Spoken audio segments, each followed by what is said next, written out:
हरे कृष्णा। हम लोग श्रीला प्रभुपाद जी की स्मॉल बुक कृष्ण भावनामृत की प्राप्ति चैप्टर 3 पढ़ रहे थे, टूवर्ड्स द पीसफुल सोसाइटी। यहाँ से हमें स्टार्ट करना है। थोड़ा सा हमने पढ़ा था लेकिन क्लास प्रॉपर नहीं हो पाई थी, तो उसी को थोड़ा सा दोबारा से रिवाइज करते हैं। भगवान क्या कह रहे हैं भगवत गीता में? क्षेत्रज्ञं चापि मां विद्धि सर्व क्षेत्रेषु भारता, क्षेत्र क्षेत्रज्ञयोर्ज्ञानम यतज ज्ञानम मता मम। हे भरतवर्षी अर्जुन, सब देहों को अर्थात क्षेत्रों को जानने वाला क्षेत्रज्ञ भी मैं ही हूँ, और इस शरीर को एवं इसके स्वामी को जानना ज्ञान कहलाता है। ये मेरा मत है। तो भगवान क्या कह रहे हैं? पहले हमने बात की थी कि जो ये शरीर है ये एक क्षेत्र है, ठीक है। इस शरीर को जानने वाला जो इस शरीर में रहता है जीवात्मा, जो कि हमें उसको क्षेत्रज्ञ कहा जाता है। अब भगवान थर्ड श्लोक में क्या कह रहे हैं कि जो जीवात्मा है वो सिर्फ अपने शरीर को जानता है इंडिविजुअल रूप से, बट मैं जो सर्वेश्वर हूँ वो एक नहीं दो नहीं सारे के सारे क्षेत्रों को अर्थात सारे के सारे जितने भी जीव हैं उन सबको जानता हूँ। तो भगवान क्या कह रहे हैं? मैं सबका स्वामी हूँ। क्यों? क्योंकि मैं सबको जानता हूँ। और भगवान फिर दूसरी बात क्या कह रहे हैं? जो ये समझ पाता है कि शरीर क्या है, आत्मा कौन है और भगवान कौन है, इन तीनों को जो जो सही सही समझ पाता है वो ही वास्तव में ज्ञान है, वो ही वास्तव में ज्ञानी कहलाता है। ना कभी जीवात्मा भगवान बन सकता है, ना भगवान कभी प्रकृति बन सकते हैं, ना प्रकृति कभी भगवान बन सकती है, ना शरीर कभी प्रकृति बन सकता है। कुछ कभी भी नहीं हो सकता है। शरीर तो सॉरी जीवात्मा, राइट। सबकी स्थिति एज इट इज है, कोई भी इंटरचेंजेबल पोजीशन नहीं है। इसको एक और एग्जाम्पल से समझते हैं। कोई सिटी है, ठीक है। अब सिटी में बहुत सारे खेत हो सकते हैं, हर खेत का एक ओनर होगा, ठीक है। अब उस ओनर के ऊपर डिपेंड करता है कि वो उस खेत पर क्या उगाता है, वो सुख दुख रूपी कर्म करता है या वो भगवत प्राप्ति का साधन करता है, राइट। तो हर किसान हर फार्मर अपने अपने खेत को जानता है, लेकिन जो उस नगर का राजा होगा वो सारे खेतों को जानता होगा, किससे कितना टैक्स लेना है, कौन किसका मालिक है, each and everything he knows, right. तो वो स्वामी कौन हो गए? भगवान। और जो इंडिविजुअल ओनर हो गए वो कौन हो गए? जीवात्माएं। और जो खेत हो गए वो कौन हो गए? शरीर। आई थिंक इस एनालॉजी से क्लियर होगा आपको। Yes everyone? ओके। जिसने नहीं पढ़ा था यहाँ से पढ़ो। यदि हम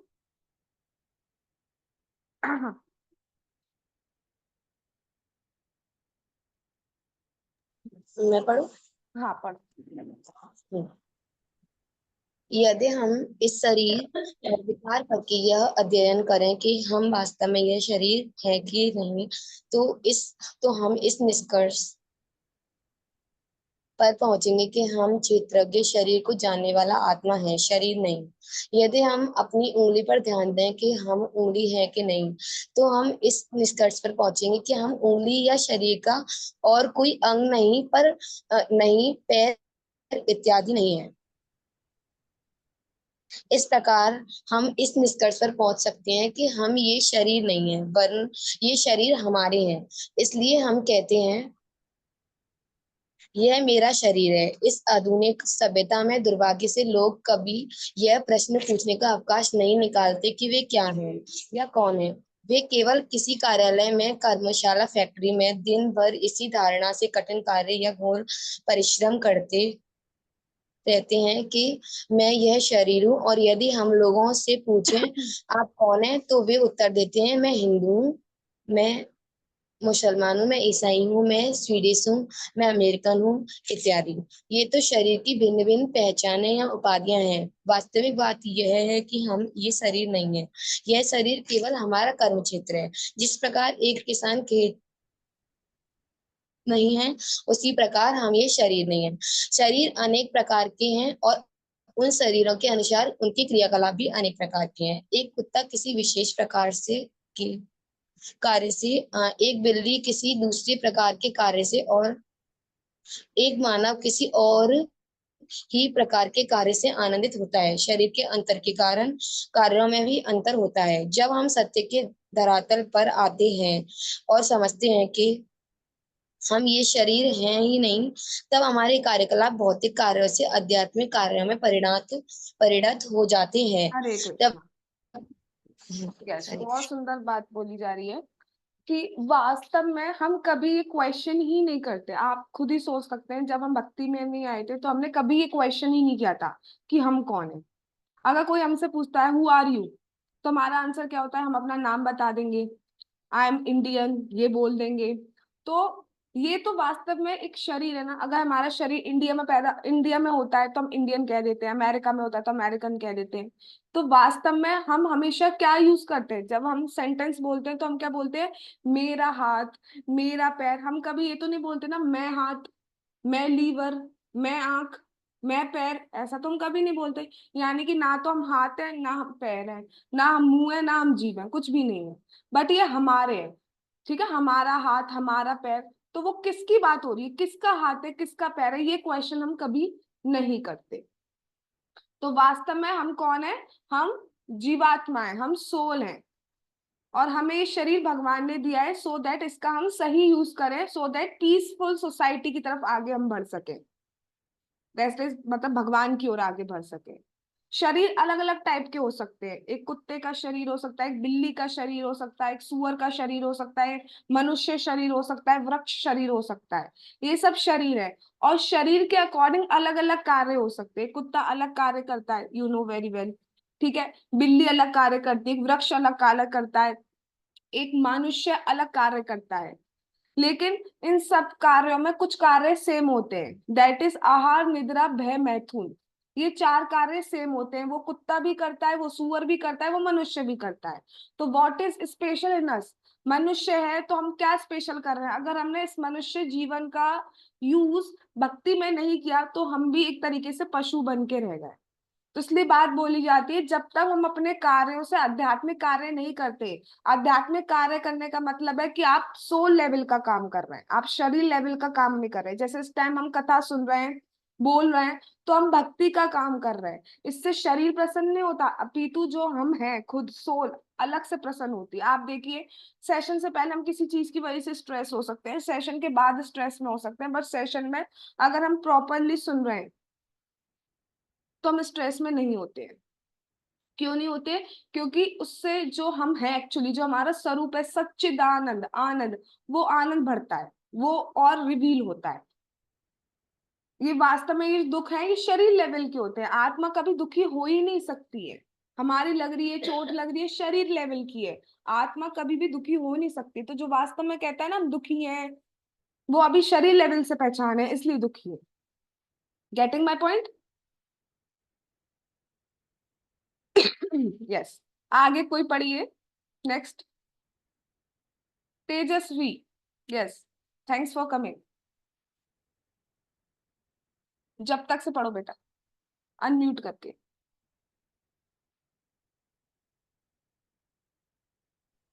हमें ये शरीर है नहीं, तब हमारे कार्यकलाप भौतिक कार्यों से आध्यात्मिक कार्यों में परिणत हो जाते हैं। जब तक हम अ, देहा देहात्म हम्म।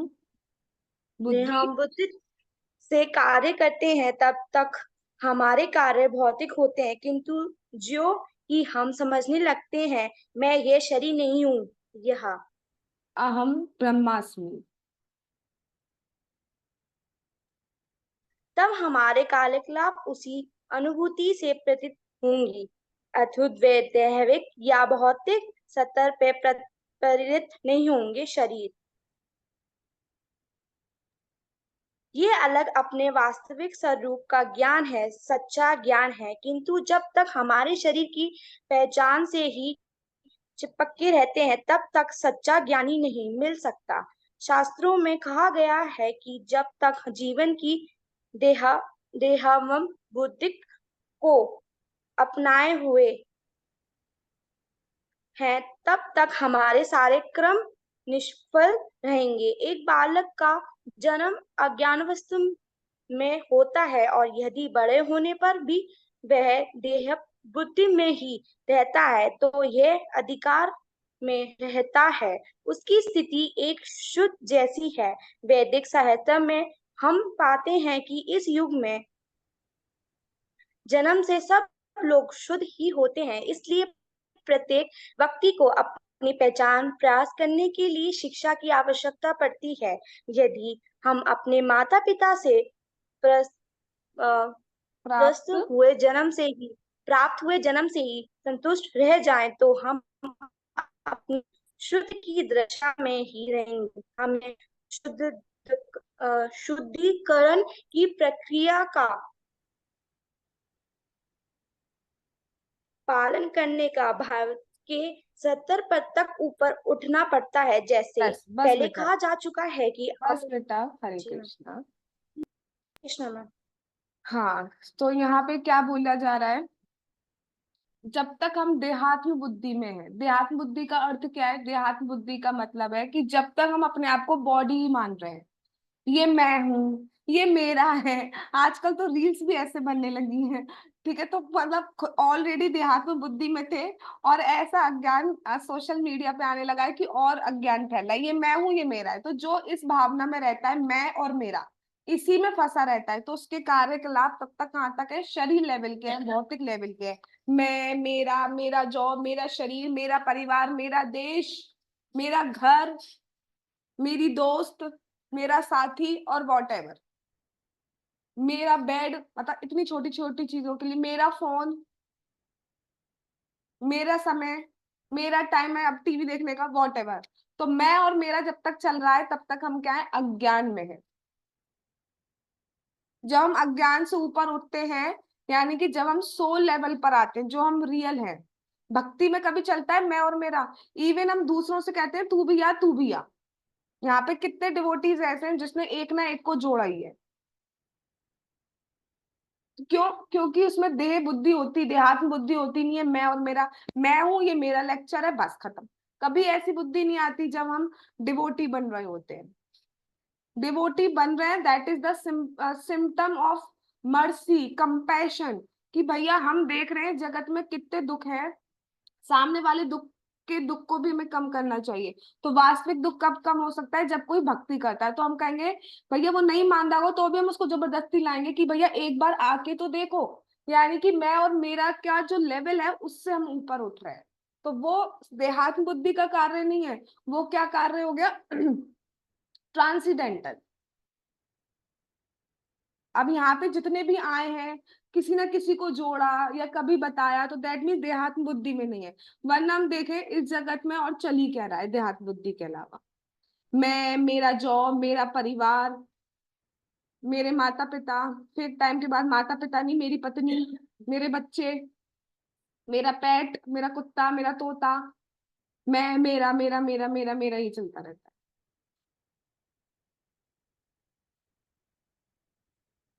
जब जब हम पैदा होते हैं तो हम बिल्कुल अज्ञान में होते हैं, हमें कुछ भी नहीं पता होता, नाम कुछ भी नहीं पता होता है अपना, ठीक है? और बड़े होकर भी अगर हम उसी सिचुएशन में रहे, हमें कुछ भी नहीं पता है कि हम कौन है, तो हम अभी भी वही अज्ञानी हैं।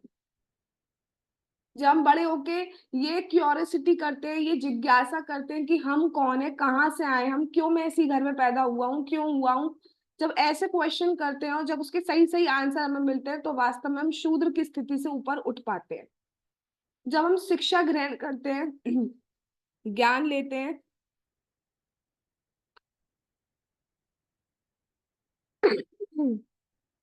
तो उससे बाद में जो हमारे काउंसलर होते हैं, जो हमारे गुरु होते हैं, वो हमें देख के बता पाते हैं कि आपको ब्राह्मण लेवल पे चलना चाहिए, कि आपको वैश्य लेवल पे चलना चाहिए, कि आपको क्षत्रिय लेवल पे चलना चाहिए, कि आपको शूद्र लेवल पे चलना चाहिए। जैसे फॉर एग्जाम्पल जो आपके काउंसलर हैं, गुरु हैं, वो आपको देख के बता पाएंगे। अगर आप में ये क्वालिटीज है कि आप बहुत शास्त्र अध्ययन करने में रुचि रखते हैं, आप दूसरों को भगवान का ज्ञान देने में रुचि रखते हैं, दैट मीन्स आपके अंदर ब्राह्मणिकल क्वालिटीज है।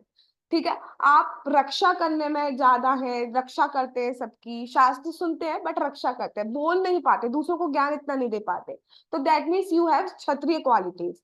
आप बिजनेस बहुत अच्छा करते हैं और उस बिजनेस का जो पैसा आता है उसका यूज आप अच्छे से भगवान की सेवा में, भक्तों की सेवा में कर सकते हैं, that means you have Vysya qualities. और आप सबकी सेवा करना अच्छा लगता है, दैट मीन्स यू हैव शूद्र क्वालिटीज। तो इसमें छोटे बड़े की कोई बात नहीं है, बस ये देखा जाता है कि आप किस लेवल पर रहकर भक्ति में आगे बढ़ सकते हैं। अभी फॉर एग्जाम्पल किसी का लेवल ब्राह्मण लेवल का नहीं है, लेकिन वो बस सोचने के कारण कि हाँ मैं ब्राह्मण दिखूंगा, ब्राह्मण दिखूंगा, ब्राह्मण लेवल के कार्य करने लगता है, तो वो गिर सकता है। क्या करेगा? वो अपने ज्ञान के बदले पैसा लेने लगेगा, या सही सही ज्ञान नहीं देगा, अपने ज्ञान में अपनी अपना बुद्धि लगा देगा, अपने व्यूज थोप देगा, जबकि ज्ञान में अपने व्यूज नहीं दिए जाते हैं। जैसा सीखा है गुरु से वैसा ही बोलना होता है। इसलिए जो हमारे सीनियर होते हैं, जो हमारे गुरु होते हैं, वो हमें देख के बताते हैं कि हम किस लेवल पे, हमें कहाँ से भक्ति करनी चाहिए, और शास्त्र के अकॉर्डिंग हम जिस लेवल पे हैं वहीं से भक्ति कर सकते हैं। भगवान ने कभी भी डिस्क्रिमिनेशन नहीं किया है। भगवान कहते हैं जो भी मेरी भक्ति करता है, भगवान ने कभी कैटेगराइजेशन नहीं किया है कि ब्राह्मण करता है, क्षत्रिय करता है, वैश्य करता है, शूद्र करता है, पुरुष करता है, स्त्री करता है, बच्चा जी करता है। भगवान ने कोई भी डिस्क्रिमिनेशन नहीं किया। भगवान ने कहा जो भी करता है, तो हम जिस लेवल से हैं उस लेवल से हमें स्टार्ट करना चाहिए। आप कभी भी ये नहीं कह सकते मैं तो बहुत गिरा हुआ हूँ, मैं तो कर ही नहीं सकता ना। जिस लेवल से, उसी लेवल से हम भक्ति कर सकते हैं, क्योंकि भगवान भी कहते हैं कि आप बस सर्व धर्मान परित्यज्य मामेकम शरणम व्रज अहम त्वाम सर्व पापेभ्यो मोक्षयिष्यामि मा शुचा। भगवान नहीं कह रहे हैं कि पाप छोड़ के मेरे पास आओ। भगवान क्या कह रहे हैं? सब कुछ छोड़ के, सारे धर्मों को छोड़ के मेरे पास आओ, तुम्हारे पाप तो मैं काट दूंगा। तो जिस लेवल से है उस लेवल से ही हमें भक्ति करना स्टार्ट करना चाहिए, राइट।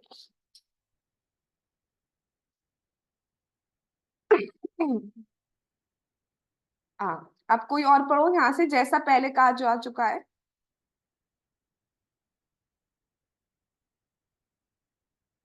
हरे कृष्ण। हाँ, पढ़ो बेटा। जैसा पहले कहा जा चुका है, अब पवित्र जीवन के चार मूल लक्षण हैं। अवैध कामोपभोग, नशीले पदार्थों का सेवन, मांस भक्षण और जुआ खेलना। वैदिक सिद्धांतों के अनुसार विवाह की सीमा के बाहर काम भोग नहीं करना चाहिए। अतएव मानव समाज में विवाह की प्रथा है, जो हमें कुत्ते बिल्लियों से पृथक्कम करती है। ये और पढ़ो, ये जो लिखा हुआ है quotes. In marriage the higher principle is to help each other in loving God and to love and protect each other for that purpose.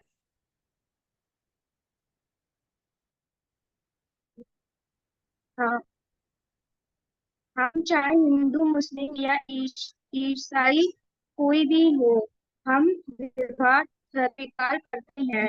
इस प्रथा का उद्देश्य है अवैध काम संबंधों का से पद्धति में जीवन को भी हतोत्साहित किया गया है। ना ही मांस भक्षण का भी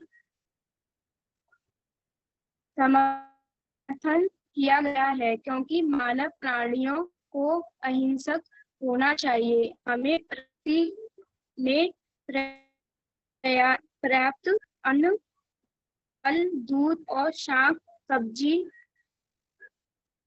दिए हैं, अतः बेचारे पशुओं को मारने की कोई आवश्यकता नहीं है। कुछ लोग तर्क देते हैं कि यदि हम मांस नहीं खाएंगे तो हम अल्पपोषित रह जाएंगे, किंतु हम देख सकते हैं कि इस कृष्ण भावनामृत आंदोलन के शिष्यों ने मांस भक्षण छोड़ छोड़ दिया है तो भी वे बड़े स्वस्थ रहते हैं, जबकि जो लोग मांस खा रहे हैं वे मांस खाने के बावजूद भी अनेक व्याधियों और अस्वस्थताओं से पीड़ित है। जु, जुए या ही जुए का भी निषेध किया गया है, क्योंकि यह मन को केवल उद्विग्न ही करता है। इस प्रकार यह एक शुद्धिकरण की प्रक्रिया है जिससे मनुष्य ब्राह्मण बन सकता है। हाँ, यह मार्ग प्रत्येक के लिए खुला है। हरे ब्राह्मण कृष्णा। वह है बस बेटा। जो हरे कृष्ण। हाँ, तो बात आई थी कि हमें शुद्धिकरण करना चाहिए सो दैट हम समझ पाए कि हम कौन है। हम पशुओं से अलग है, ये सब पशु करते हैं। जो 4 प्रिंसिपल है कि हमें अवैध संबंध नहीं बनाने हैं, हमें इंटॉक्सिकेशन नहीं करना है, हमें मीट ईटिंग नहीं करनी है, हमें जुआ गैम्बलिंग नहीं खेलनी है, खेलना है। ठीक है, तो ये सब हमें शुद्ध बनाते हैं। वास्तव में ये भक्ति को आगे क्या है, ये पहले हमें मनुष्य के स्तर पर लाते हैं। अगर ये हम सब ये कर रहे हैं तो अभी तो हम बिल्कुल जानवर के स्तर पर है। जानवर शादी नहीं करते और बिना शादी के संबंध बनाते हैं।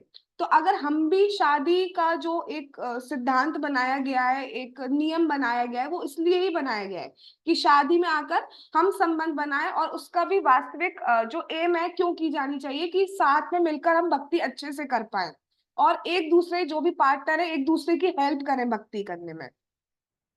ठीक है, तो उससे समाज की व्यवस्था भी ठीक रहती है और हम बहुत प्रगति कर पाते हैं, शुद्ध रह पाते हैं। वरना जानवरों की तरह रह रहे हैं तो आजकल समाज कितना खराब हो चुका है। लिविंग रिलेशनशिप, शादी से पहले लिविंग रिलेशनशिप चलना, और बाहर की सुने तो 1-1, 2-2 साल के बॉन्ड चलते हैं। 2 साल तुम्हारे साथ रहेंगे, उसके बाद शादी खत्म। ये कोई शुद्धिकरण की प्रक्रिया नहीं है, ये तो बिल्कुल मतलब जानवर से भी गिरी हुई चीज चलती चली आ रही। इसी तरह मीट ईटिंग करना, क्यों बेचारे पशुओं को मारना जिसमें जीवात्मा है। प्रकृति में भगवान ने हमें इतने सारे फल, साग सब्जी, दूध, इतनी सारी चीजें दी है। मीट ईटिंग करने के लिए भी आप देखो मसाले यूज करते हो, उसमें भी वेजिटेबल्स वगैरह यूज करते हैं, तो वो फिर क्यों कर रहे हैं इतना सारा। और कभी कभी लोग मंद बुद्धि लोग एक क्वेश्चन कर सकते हैं कि अगर हम ये नहीं खाएंगे, मीट ईटिंग नहीं खाएंगे, मांस नहीं खाएंगे, तो हमें नरिशमेंट नहीं मिलेगा, हम कमजोर हो जाएंगे। बट क्या किसी भक्त को कमजोर देखते हैं हम ऐसे? हमारे जो कैनाइंस बनाए गए हैं, जो टीथ बनाए गए हैं, वो फाड़ने वाले नहीं है, वो जानवरों के होते हैं फाड़ने वाले। हमारे काटने वाले और चबाने वाले टीथ होते हैं। हमारी जो इंटेस्टाइन है वो उस टाइप की बनी हुई है कि वो मांस को नहीं डाइजेस्ट कर पाती है। 10-10 साल तक जो मांस हमने खाया होता है वो पड़ा रहता है इनडाइजेस्टेबल। इससे प्रूफ होता है कि हमारा जो शरीर है वो मांस खाने के लिए नहीं बनाया है। कोई भी ये तर्क नहीं दे सकता कि मैं हिंदू, मैं मुसलमान हूं, मैं सिख हूं, ईसाई हूं। नहीं, किसी को भी नहीं खाना चाहिए। इसी तरह से शराब पीना, शराब तो बहुत ही बुरी चीज है। शराब, शराब क्या बोलो उसको, सड़ाब बोलो, सड़ा हुआ जल, सड़ा हुआ पानी पीना एक तरीके से। और होता क्या है उससे? पैसा खर्च, बुद्धि खराब, और अपना शरीर तो बहुत ही खराब होता जाता है। इसी तरीके से जुआ खेलना, जुआ खेलेंगे तो लालच इतना बढ़ता जाएगा कि आपको पता भी नहीं होगा कि आप क्या क्या खोते चले आ रहे हैं। तो वास्तव में ये 4 जब तक हैं तब तक आप ये क्वेश्चन कभी कर ही नहीं सकते हो हम कौन है। ये 4 चीजें छोड़नी होंगी, तब हम शुद्धिकरण होंगे और वास्तविक में ब्राह्मण पद तक उठ सकते हैं। अब ब्राह्मण पद पर उठना क्यों इंपॉर्टेंट है, ये भगवान ने चाहा तो हम कल कंटिन्यू करेंगे। आज हम यहीं तक रुकते हैं। जगत गुरु श्रीला प्रभुपाद की जय। कृष्ण भावनामृत की प्राप्ति बुक की जय। श्री श्री गौर निताई की जय। श्री श्री कृष्ण बलराम की जय। श्री श्री ललिता विशाखा राधे श्याम की जय। श्री वृंदावन धाम की जय। श्री जगन्नाथ, श्री बलदेव, श्री सुभद्रा महारानी की जय। गुरु पूर्णिमा महामहोत्सव की जय। श्री सनातन गोस्वामी डिसअपीयरेंस डे की जय। निताई गौर प्रेमानंदे हरि हरि बोल। हरे कृष्ण कृष्ण कृष्ण हरे हरे, हरे राम राम राम हरे हरे। वांछा कल्पतरुभ्यश्च कृपा सिंधुभ्येव च पतितानां पावनेभ्यो वैष्णवेभ्यो नमो नमः। All glories to assembled devotees. Jai. Thanks for coming.